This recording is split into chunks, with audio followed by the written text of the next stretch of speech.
Let the word go forth from this time and place to friend and foe alike that the torch has been passed to a new generation of Americans. Immediately following the assassination of President John F. Kennedy, AP General Manager Wes Gallagher asked his best writers to create a memorial volume.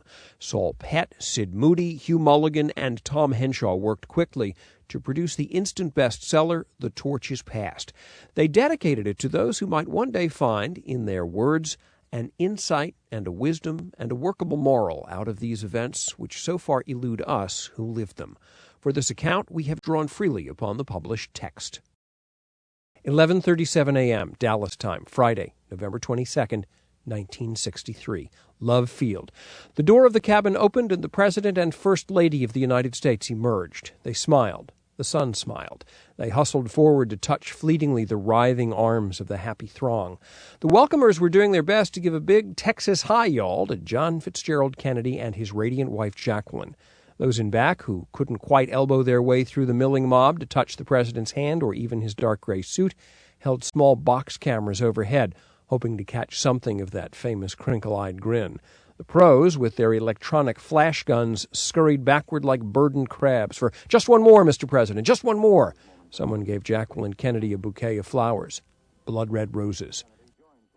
11:52, the motorcade rolled into the heart of Dallas. Shouts and cheers rolled and echoed back and forth, mingling with the raucous rumble of the motorcycle escort and their occasional backfires as they jockeyed to keep pace. Newsmen riding in a bus back in the procession thought all in all it was a good show for Kennedy. The sun glared through the din as the motorcade went down Main Street at 10 or 15 miles an hour. Mrs. Kennedy noted the uproar of the crowds and that persistent sun, but she couldn't take time now to put on sunglasses, because she had to wave.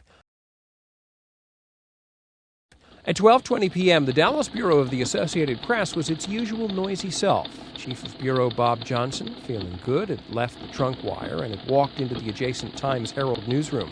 As he was returning to his desk, staffer Dick McMurray started to tell Johnson something, just as executive editor Felix McKnight of the Times-Herald yelled to Bob, "We hear the president has been shot, but we haven't confirmed it."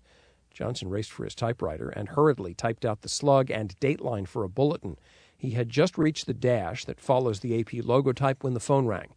It was staffer James W. Altkins on duty as a photographer several blocks from the office. Altkins had just run down into the Elm Street underpass, beating the motorcade. The president's car turned from Houston onto Elm between Altkins and the Texas Schoolbook Depository. Altkins was using a long-focus lens and was afraid that if he let the presidential car get too close, the image would be too big. He released the shutter while the car was about 30 feet away. At the instant, Kennedy, with a bullet through his back, raised his left arm convulsively. Looking through the viewfinder, Altkins didn't at first realize what was happening. As he advanced his film, the presidential car rolled past, and another bullet tore out the back of the president's head. "Bob," shouted Altkins, "the president has been shot." "Ike, how do you know?" "I saw it. There was blood on his face." Mrs. Kennedy jumped up and grabbed him and cried, "Oh, no." The motorcade raced onto the freeway. "Ike, you saw that?" "Yes. I was shooting the pictures, and then I saw it." With the phone cradled to his ear, Johnson's fingers raced. Bulletin. Dallas, November 22nd. President Kennedy was shot today, just as his motorcade left downtown Dallas. Mrs. Kennedy jumped up and grabbed Mr. Kennedy. She cried, "Oh, no." The motorcade sped on. An agent in the president's car grabbed a radio telephone. "Let's go straight to the nearest hospital," he shouted to police up ahead. The presidential car, a 1961 Lincoln, broke out of line and screeched off. At speeds reaching 70 miles an hour, rounding some corners on two wheels, it fled toward the hospital. Secret Service agent Clint Hill, who had jumped aboard the back of the car, shepherded them with another agent who'd been riding up front. AP White House correspondent Jack Bell jumped out just as the cars wheeled and stopped in front of the emergency entrance. "I saw Mrs. Kennedy weeping, trying to hold her husband's head up. For an instant I stopped and stared into the back seat. Stretched out at full length lay the president, motionless. On the front seat lay the soft felt hat the president carried often, but seldom wore. Beside it, in mute comradeship, was the wide-brimmed Texas-style hat that Connally wore. 3 twisted and torn roses lay in a pool of blood on the floor. Beside them was a tattered bouquet of asters. Inside the emergency room, Jacqueline Kennedy kissed her husband and took a ring from her finger and placed it on one of his. This was an Irish custom. Together in life, together in death.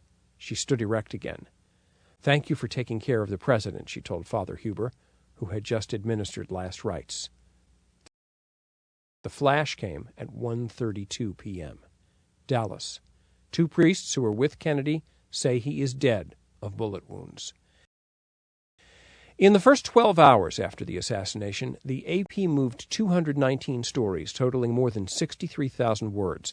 In the first 4 days, more than 250,000 words were moved from 133 datelines. And for the first 24 hours, Ike Altgen's 3 pictures were the only ones available. Although the Associated Press did on that day what it had been created to do, it was a day unlike any other before or since. Working through a daze of grief and horror, New York editors demanded the reporting be preserved, so that, as the president had asked on his inauguration, a new generation might learn.